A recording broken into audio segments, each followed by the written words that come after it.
Bienvenue à tous. Dans votre numéro de Covid-19 à vos questions de ce jour, nous allons aborder avec notre invité ce thème Covid-19, impact de la pandémie sur le monde du travail. Comme invité en plateau, docteur Francis Soukoudan Dadjo, il est médecin du travail.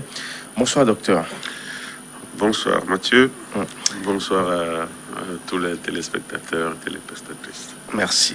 Alors, depuis déjà 9 voire 10 mois, le monde entier traverse cette pandémie d'une façon beaucoup plus succincte. Quand vous jetez un œil sur le monde du travail, qu'est-ce que ça vous dit?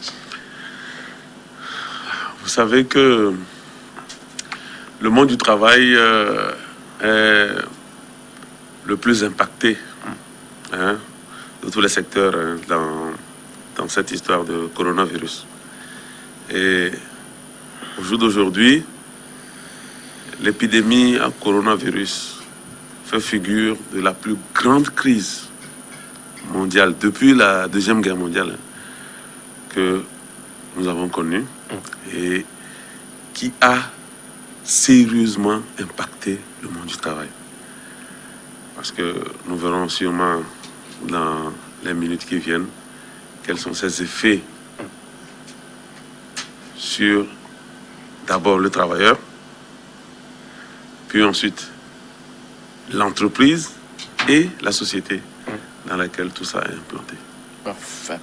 Alors, on sait aujourd'hui, quand on parle du travail dans tout son ensemble, celui qui l'exerce est quelqu'un qui est très souvent en ce genre de situation est confronté à d'énormes difficultés sur divers points.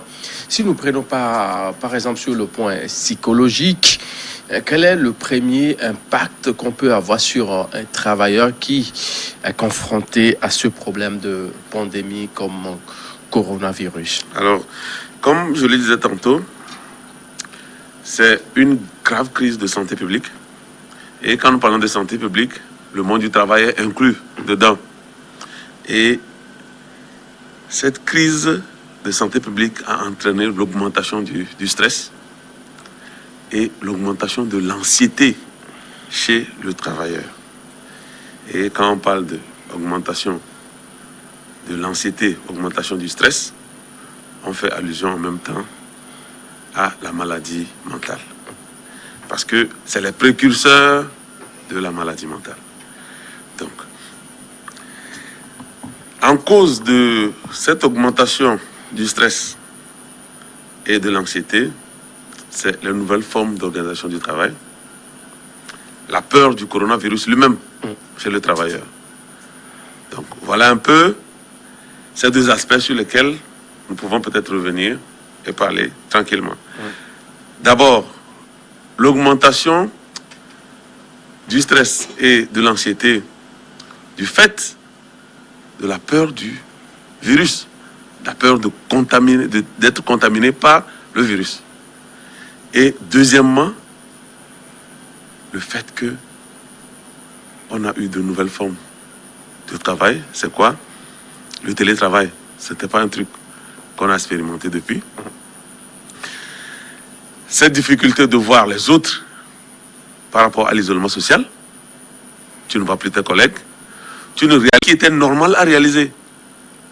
Tu ne peux plus prendre le taxi avec d'autres personnes, tu ne peux plus aller voir la famille, surtout si cette famille est au-delà d'un certain nombre de kilomètres, au-delà de ta maison. Donc voilà donc ces situations qui vont augmenter chez ces travailleurs le stress et l'anxiété et partant de là, créer donc des problèmes de santé mentale. Parfait. Sur le travailleur, enfin l'employé, et face à son employeur, forcément, on aura exigé bien sûr du rendement pour être à la taille de sa spécialité pour laquelle on l'a recruté au sein de cette entreprise. Est-ce que psychologiquement, la personne qui est bloquée, qui a d'autres soucis face à cette pandémie, on risque d'avoir le virus au boulot par le contact d'un autre collègue ou autre. Est-ce que le rendement peut être au rendez-vous? Il est clair que quand vous avez la peur de perdre votre emploi, vous n'êtes plus au beau fixe. La peur que votre structure va être fermée. Vous ne serez plus. Donc, à un niveau où vous pouvez donner ce qu'on attend de vous. Ce qu'on attend de vous. Donc, le fait d'avoir la peur de perdre son emploi et par rapport à comment même le travail est organisé, va faire que vous ne pouvez pas donner le meilleur de vous-même. Le meilleur de vous-même, c'est de pouvoir aller au résultat qu'on attend de vous par rapport à votre travail. Et quand ça ne se passe pas, vous voyez qu'il y a des difficultés par rapport à ces employeurs qui auront des problèmes budgétaires, ils n'auront pas assez de sous. Parce que si vous ne travaillez pas bien pour pouvoir remplir les caisses de l'entreprise ne pourra pas vous payer. Et donc, si tous ces états-là se mettent ensemble, c'est que on va aller vers soit la fermeture, soit la perte de l'emploi. Parce que l'employeur va demander à réduire le nombre parce qu'il n'aura plus tous ces moyens pour pouvoir vous payer quand vous aurez exécuté votre travail. Alors que derrière, vous n'arrivez plus à exécuter votre travail parce que vous ne pourrez plus donner le bon rendement. Vous ne pouvez plus être à la hauteur de ce qu'on attend de vous. Alors, voilà. Justement, quand l'emploi du temps, les horaires du travail sont modifiés dans la foulée afin de permettre aux uns aux autres de ne pas peut-être choper le virus, est-ce que le télétravail, qui n'était pas vraiment une chose à laquelle on est habitué, est-ce que ça peut être une exigence en ce moment où bien on s'adapte? Et quel doit être le contour du travail qui doit être exécuté en ce temps-là vis-à-vis de l'employeur et l'employeur vis-à-vis également de l'employé? Bon, vous savez que dans le cadre du télétravail, toutes les fonctions ne se prêtent pas au télétravail. Un ouvrier qui doit aller dans son entreprise manipuler ne pourra pas faire du télétravail. Vous devez aller assembler par exemple des pièces, vous ne pouvez pas le faire à distance. Ça ne pourra pas être possible. Alors, qu'est-ce qui va se passer? C'est que, pour certains, le télétravail va être là, mais on ne va plus avoir la séparation entre l'activité que vous réalisez et la vie de famille. Et quand il n'y a pas cette séparation, c'est qu'il y a des problèmes. Alors, pour ce travailleur qui ne peut pas être en télétravail, il est obligé d'être là, mais en venant, le stress est augmenté parce que, en venant au travail, soit il va emprunter un taxi, il va emprunter une moto, il va prendre d'autres moyens pour arriver. Et dans ce sens-là, la peur de contracter le virus va l'habiter. Et cette peur-là va faire que ce travailleur sera stressé et ne pourra pas rendre tout ce qu'on demande de lui. Et s'il ne rend pas tout ce qu'on demande de lui, baisse de l'activité de l'entreprise, ça c'est la première chose. Et quand il y a baisse de l'activité de l'entreprise, ça veut dire que les sous ne rentrent plus. Quand on n'a plus les sous, qu'est-ce qui va se passer? On ne pourra pas vous payer. Peut-être que l'employeur va pouvoir dire, je n'ai plus de sous pour vous payer, vous allez vous reposer un temps. Mais se reposer là, dans ce sens-là, vous voyez ce que ça crée. Quelquefois, on peut arriver à la fermeture de l'entreprise. Voilà donc ce qui peut arriver dans ces différents cas de figure. Justement, et si nous prenons par exemple le télétravail qui n'était pas vraiment une chose à laquelle on est habitué, et en ce temps-là, est-ce qu'il faut peut-être repenser la réorganisation du service dans tout son ensemble? Absolument, il est question. Ou peut-être une équipe le matin, une équipe le soir, je ne sais pas. Oui, par plusieurs flux. Travailler par exemple en 3x8, mais en 3x8, les exigences sont toujours là. Il faut avoir les moyens de pouvoir organiser un flux continu en 3x8. Et si le rendement n'est pas au rendez-vous, vous avez un problème par rapport à l'argent pour payer ces différents employeurs. Et je disais tantôt, l'organisation du travail au jour d'aujourd'hui, dans le cas du télétravail, nous n'étions pas dans ce sens-là. Et au jour d'aujourd'hui, le télétravail va, dans ces jours à venir, avoir des effets sur le travailleur et sur l'employeur. Donc voilà, nous avons quand même tous ces problèmes qui peuvent être exacerbés par le fait qu'il y a une fragilité de nos différentes structures par rapport à ce qui doit être fait pour consolider la vie du travailleur qui, lui, normalement, vient, c'est pour avoir son petit pain et pouvoir s'occuper de sa famille. Donc, beaucoup d'effets qui peuvent nous amener à d'autres problèmes, dont le problème mental et des effets sur l'entreprise et la société. Alors, face à cette situation, que disent les tests? Par exemple, est-ce que le patron peut décider de coup de tête de bon, on laisse tout le personnel, on vous met en congé technique ou on vous licencie tout simplement? C'est vrai que la loi a prévu, dans des situations où c'est difficile de pouvoir gérer, de mettre les travailleurs en congé technique. Vous savez, la réglementation par rapport au congé technique, c'est 2 mois. 2 mois. C'est-à-dire, on fait le premier mois et on renouvelle. Mais au jour d'aujourd'hui, par rapport au congé technique, nous sommes allés au-delà. Nous sommes allés au-delà des 2 mois. Nous sommes aujourd'hui, depuis mars à aujourd'hui, nous sommes au 10e mois. Ça fait plus de 7 mois. Oui. Où il y a des structures qui ont gardé ou ont mis des gens en congé technique. Et le congé technique, dans ce cadre-là, dépasse le cadre réglementaire qui est prévu. Donc, c'est 1 mois renouvelable une seule fois. Et au jour d'aujourd'hui, les gens sont à près de 7 mois de congé maladie et de congé technique. C'est vrai qu'on a essayé de revoir d'autres aspects de la chose en faisant quoi? En mettant les gens en congé. Si vous aviez un congé qui est en cours ou que vous n'avez pas encore pris, vous le prenez. Maintenant, si vous deviez avoir un congé dans les mois qui suivent, on vous donne le congé. Et associé à ça, on a aussi ajouté le congé technique, mais qui au jour d'aujourd'hui est hors cadre, hors délai légal. Et ça, c'est un problème qui s'oppose à nous et qu'il faudrait s'asseoir pour vraiment discuter.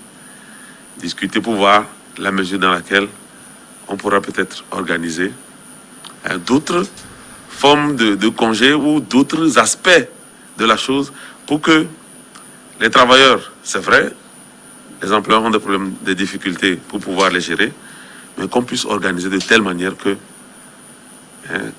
on puisse partager le poids de coronavirus-là entre les travailleurs et donc les employeurs. Mais ce n'est pas aussi chose facile, parce qu'il faudrait que, c'est vrai que l'État est en train de faire sa part, mais il faudrait qu'on puisse faire des concessions pour pouvoir arriver à cette réalité où c'est difficile pour tout le monde, l'employeur et le travailleur. C'est très difficile en ce moment de coronavirus. Donc, ce qui veut dire que face à cette situation, l'employé ne peut pas, en aucun cas, assigner son employeur quelque part pour licenciement abusif ou congé. Bon, c'est pas congé forcé, c'est pas du genre pour peut-être se faire. Oui, au jour d'aujourd'hui, c'est vrai, c'est une situation de crise qui appelle quand même à l'indulgence de tous. Il faut que chacun on puisse s'entendre. Les circonstances atténuantes pour l'employeur qui est au-delà des délais légaux de congés techniques va quand même être compris quand ce problème va aller soit devant l'inspecteur du travail ou devant le juge du travail. le juge du tribunal du travail. Donc on est obligé de faire au cas par cas, hein, dans cette situation. Parce que ce n'est pas la faute à l'employeur s'il n'a pas les moyens pour pouvoir payer.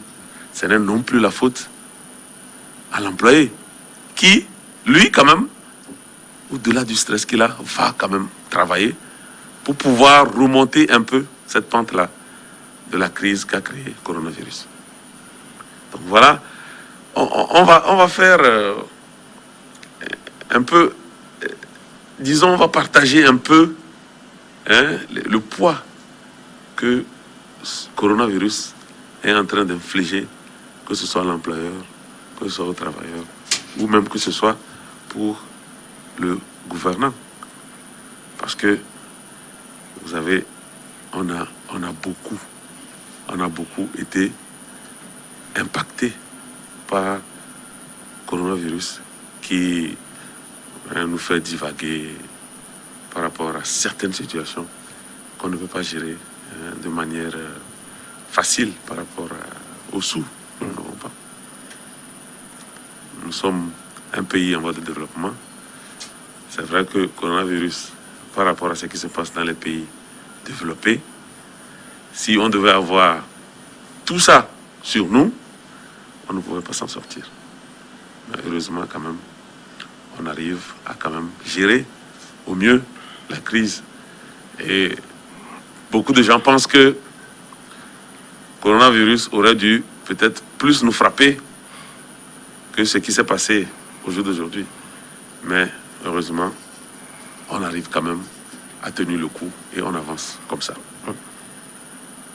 Est-ce qu'il y a un test qui protège l'employeur en de pareilles situations?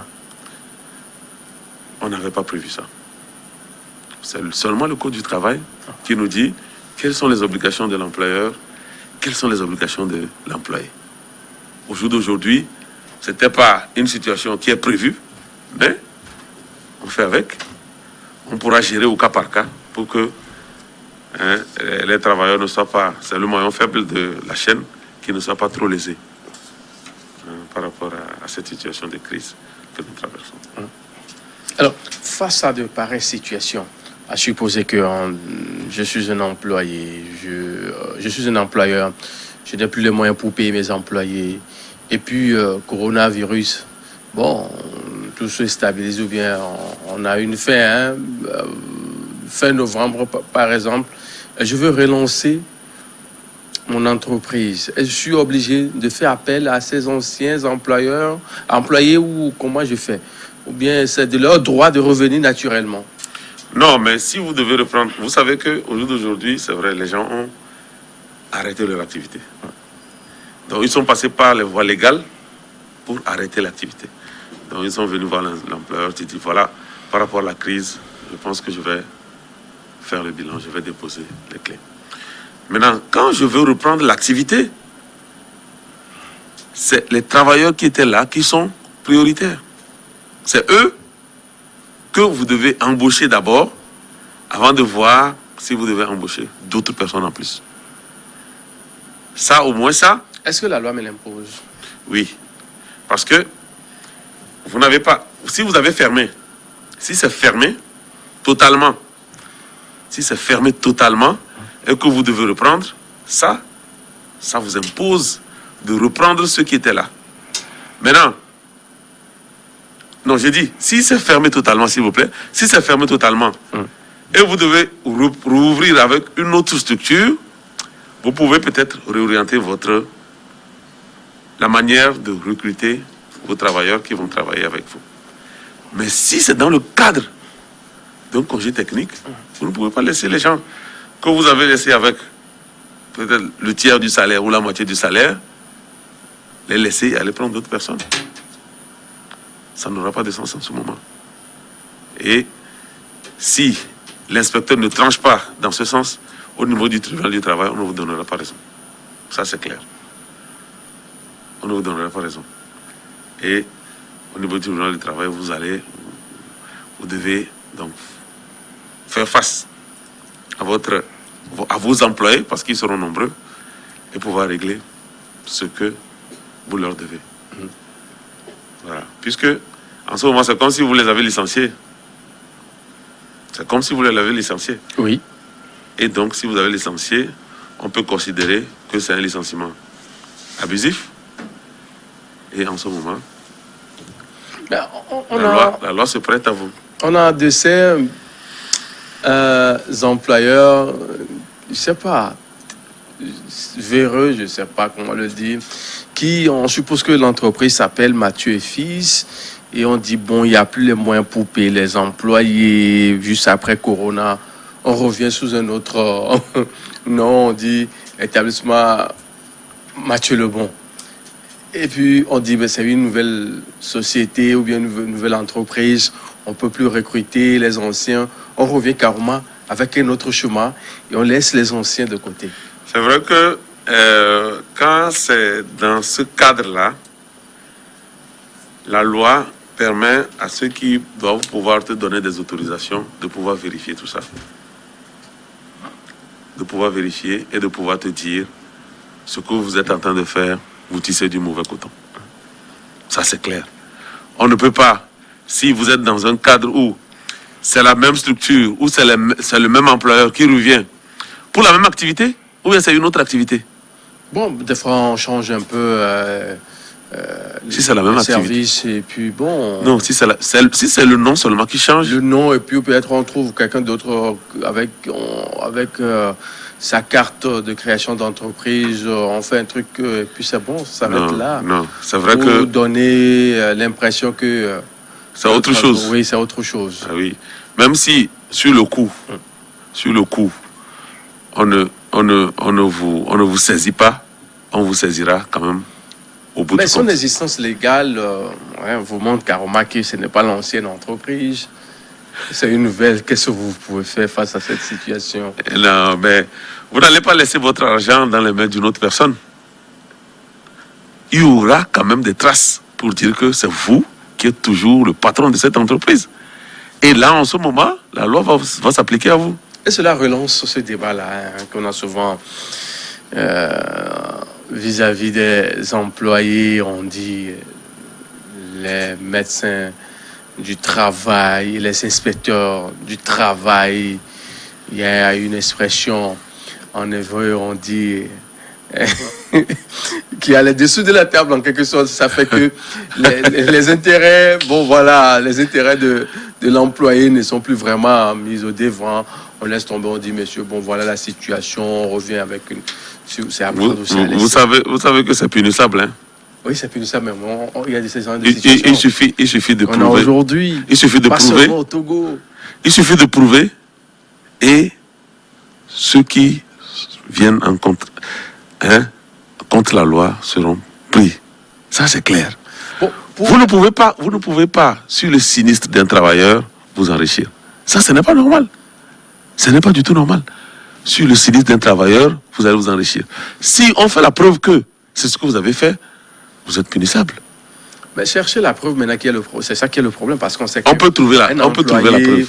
Un employé qui n'a même pas un salaire, il y a de cela 3, 4, 5, 6 mois, et qui est face à ces gens de situations, il ne peut pas aller quand même chercher un avocat pour défendre ce dossier-là, parce que d'abord c'est une question de moyens. L'avocat qui va défendre le dossier va dire, mais monsieur, ou bien voilà, vous devez mettre tel montant de côté pour qu'on puisse essayer maintenant de commencer par étudier le dossier. Les employés se disent, c'est comme ça. Quand on ouvre un dossier chez un avocat, on donne déjà directement l'argent. Voilà, donc ce qui fait que vous devez parler avec l'avocat. Oui. Et l'avocat va quand même défendre votre cause par rapport à ce que il pense être vrai. Ça n'a pas été toujours le cas. Mais c'est des situations, si, ce que moi je dis. Je se vois regarder et puis il fait ce qu'il veut. Il dit, bon, moi j'ai un collectif d'avocats. Non, mais je crois qu'avec le tribunal du travail, c'est possible qu'on puisse donner cette aide-là, ce conseil d'avocat aux travailleurs qui est lésé. Il y a ça au niveau du monde du travail, au niveau du tribunal du travail, qu'on puisse aider l'employé qui est lésé à pouvoir se défendre avec un avocat. Mais je reviens là-dessus en disant que c'est vrai, c'est des situations qu'on peut dire qui existent, Mais il faut faire attention. Quand Mais quand même, ça la main, existe. oui, quand la main va prendre votre poignet dans ce sens-là, vous allez répondre de tout ça. Ça, c'est très important. Sur le sinistre, quelqu'un qui perd son emploi et que tu utilises pour pouvoir, c'est pas disons que tu l'enfonces en fait. C'est un problème. C'est un problème. C'est des situations, c'est vrai, je n'ai pas la preuve de ce que vous dites, mais si ça existe, c'est que... Vous avez quand même une si, fois entendu parler. je ne peux pas dire oui. Ok. Alors, il y a d'autres situations aussi hein, en ce moment de pandémie de Covid-19. On voit que les employés, certains sont laissés. On a un effectif réduit qui fait le même boulot que faisait. Affichage du travail. Voilà. Et l'employeur dit mais bon, Je n'augmente pas l'argent. je n'augmente pas. Vous le faites, vous démissionnez. C'est à prendre, c'est à laisser. À de pareilles situations, les tests, Pour le même travail, oui. Vous allez par exemple dans la zone portuaire, oui. ça abonde, hein? Moi, je n'ai pas encore.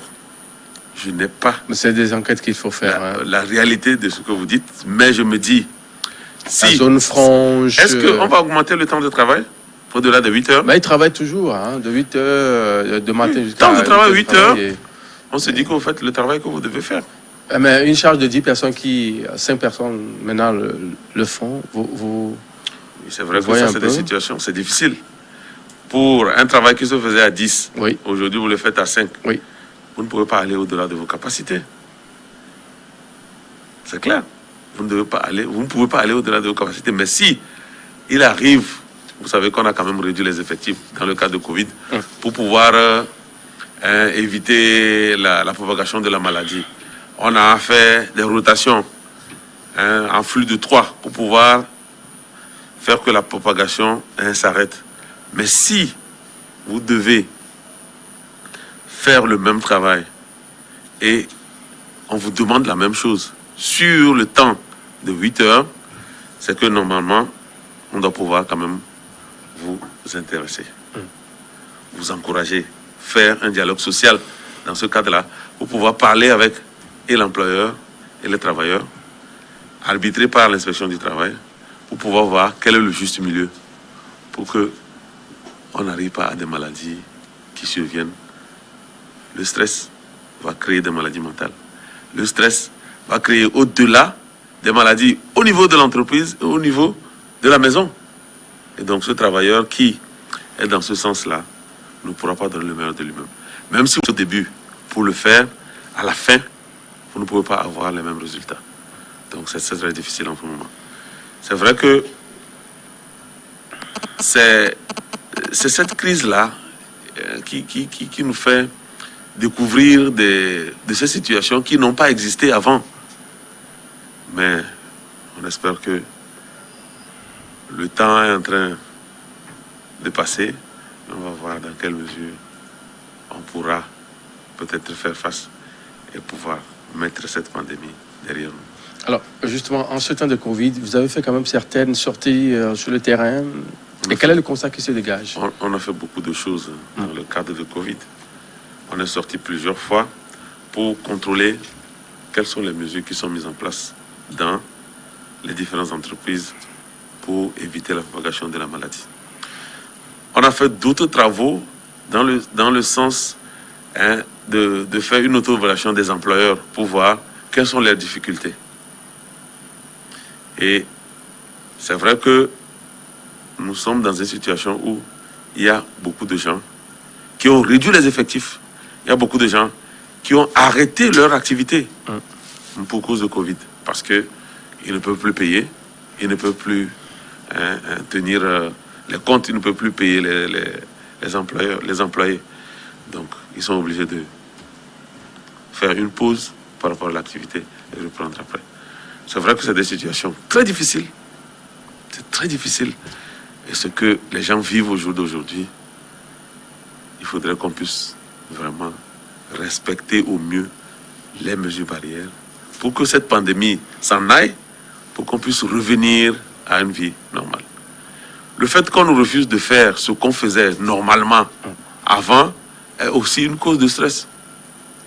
Je ne peux pas te saluer. C'est vrai qu'on a intégré ça au jour d'aujourd'hui. Oui. Je ne peux pas, dès que je te vois, ça fait longtemps, t'embrasser. Mais on espère que progressivement, nous allons aller faire donc, une atténuation de ces chiffres macabres et avancer donc, vers le rattrapage de notre problème qui est la crise économique que le coronavirus a entraîné chez nous.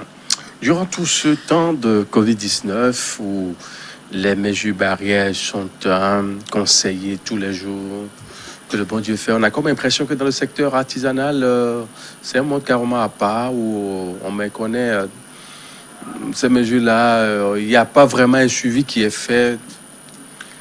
C'est vrai qu'il y a C'est un constat. Hein. un dernier travail qu'on a fait dans l'économie informelle.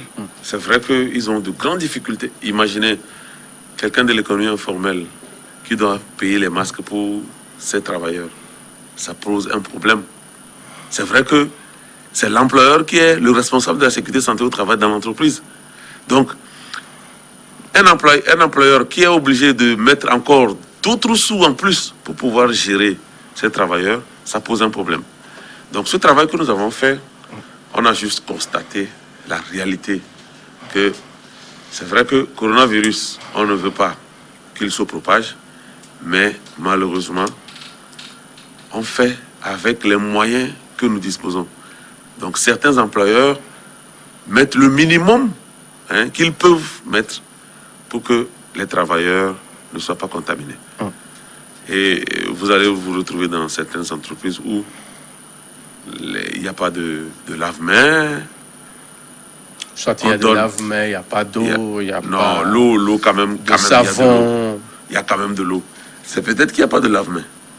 Parce que s'il y a un lave-mains, il faut quand même qu'il y ait de l'eau. Il faut quand même qu'il y ait de l'eau, hein, c'est ce que vous dites. Oui, il faut qu'il y ait de l'eau. Vous avez fait une petite enquête à Lomé actuellement. Au début, on a vu l'engouement que ça avait donné où toutes les entreprises pratiquement ont un dispositif. Moi, si je dois sévir, si j'arrive dans votre entreprise et que vous n'avez pas un lave-mains et j'arrive dans une autre entreprise, il y a le lave-mains, il n'y a pas de l'eau, vous savez qui je vais punir? Non. Je vais punir celui qui a un lave-mains, il n'y a pas de l'eau. Ça, c'est une situation. C'est comme vous avez un casque que vous mettez sur votre moto. C'est la même chose, hein? De mettre ce casque-là sur votre tête. C'est comme de mettre de l'eau dans votre lave-mains. C'est la moindre des choses. S'il n'y a pas de l'eau dans le lave-mains et qui existe, et dans une autre entreprise, vous n'avez pas de lave-mains, je vais punir celui qui a un lave-mains, il n'y a pas de l'eau dans ce lave-mains. Ça, c'est ça.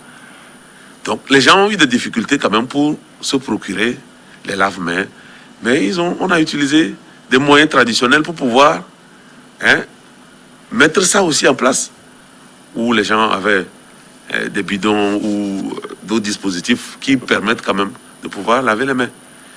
Maintenant, au-delà de ça, il faut mettre les moyens pour avoir les autres équipements de protection individuelle qui sont principalement le masque. Donc le masque, au jour d'aujourd'hui, on ne peut plus dire que dans une entreprise, on n'a pas de masque parce qu'on est allé jusqu'à faire des masques réutilisables.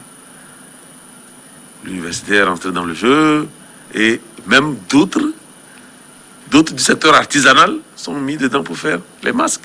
Donc, au jour d'aujourd'hui, le problème ne se pose plus par rapport au masque parce que vous allez avoir un masque que vous allez réutiliser.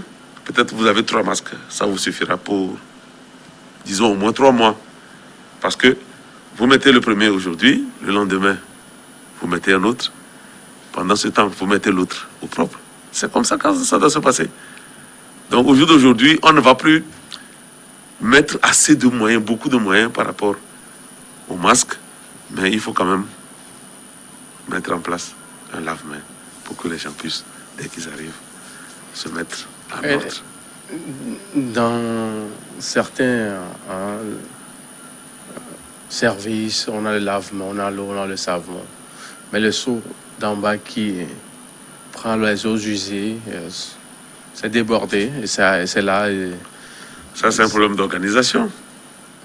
Ça, c'est un problème d'organisation. ce qui veut dire que le virus, c'est là. Le virus circule dans l'eau. Non, mais c'est un quand on atterrit, on a peur. C'est un problème d'organisation. Quand vous avez un lave-main, il faut organiser de telle manière qu'on puisse vider donc l'eau. Qui doit le faire? Il faut que ça soit déterminé à l'avance. Le chef d'entreprise avec soit le comité de sécurité de santé au travail ou le comité ad hoc qui a été mis en place par rapport à coronavirus puisse identifier qui doit pouvoir dégager cette eau et dans quelles conditions. C'est ça. Donc si on ne le fait pas comme ça, donc je me dis que c'est un problème d'organisation qui peut se régler donc juste dans une petite concertation entre l'employeur et le travailleur pour voir qui doit pouvoir faire quoi dans le cadre de Covid, qui s'occupe de vider telle ou telle autre chose. Parfait. Face aux professionnels des médias, en mi-semaine dernière, le coordonnateur de la cellule nationale de la gestion de la riposte Covid-19 a fait a dit certaines choses, a relevé certains manquements ça et là. Et dans tout ce qui est en train de se passer aujourd'hui, quand on enregistre des cas contaminés au jour le jour, des cas actifs au jour le jour, si on prend 10 au Togo, au moins 7 personnes viennent de Lomé, de Grand Lomé, sinon dans la maritime. Et visiblement, on tend vers la restriction de certaines mesures, enfin, certaines habitudes qu'on avait il y a de cela 7 mois avant que Corona ne viennent. Que faut-il faire justement pour Lomé? Oui, pour Lomé. C'est vrai que quand nous voyons la population de Lomé, la densité est grande, le nombre absolu, le chiffre absolu est très grand aussi. Donc, par rapport à l'analyse que vous faites en disant que quand on prend 10 personnes, 7 sont de Lomé, bon, ça peut se comprendre, mais ça ne justifie pas qu'on puisse être nombreux à être contaminés dans le cadre de Lomé. Tout simplement parce qu'on ne respecte pas les mesures. Quel que soit le cas, quel que soit le nombre qu'on est, si on respecte les mesures, on ne pourra pas être contaminé en grand nombre. Il faut qu'on puisse respecter les mesures. C'est que, au niveau de Lomé, on a constaté que les gens ne respectent plus les mesures. Quand on a dit, oui, nous allons vivre avec le coronavirus, c'était comme synonyme que le coronavirus était fini à Lomé. Et donc les gens ont commencé par vivre comme ils vivaient avant, alors que nous ne sommes pas encore au-delà de l'auberge. Il faut faire les efforts.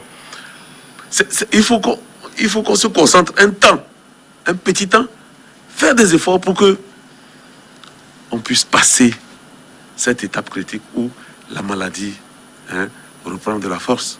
Il faut qu'on passe cette étape. Sinon, ça serait la catastrophe. En France, vous voyez ce qui se passe. Deuxième vague, c'est bien confirmé, avec des milliers de cas par jour. C'est grave. Il faudrait qu'on puisse faire attention, respecter les mesures barrières pour que la maladie la passe rapidement au-dessus de nos têtes. C'est difficile. Parfait. On est pratiquement à la fin de l'émission.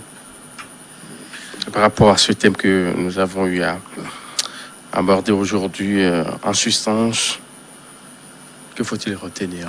Alors, c'est vrai que au jour d'aujourd'hui, on constate un relâchement. On constate un relâchement du respect des mesures barrières dans cette pandémie qui n'a fait que durer. Alors que nous pouvons, par rapport à ce qui se passe, faire un petit effort pour que cette maladie parte de chez nous et rapidement. Et cet effort, c'est quoi? C'est le respect des mesures barrières. Simplement ça, nous avons commencé avec ça et nous avons vu que ça a donné de bons résultats. Il faudrait qu'on revienne à ça.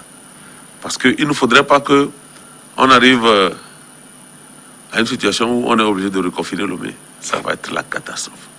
Donc nous devons faire l'effort de pouvoir respecter les mesures barrières pour que cette maladie aille rapidement loin de nous. Voilà.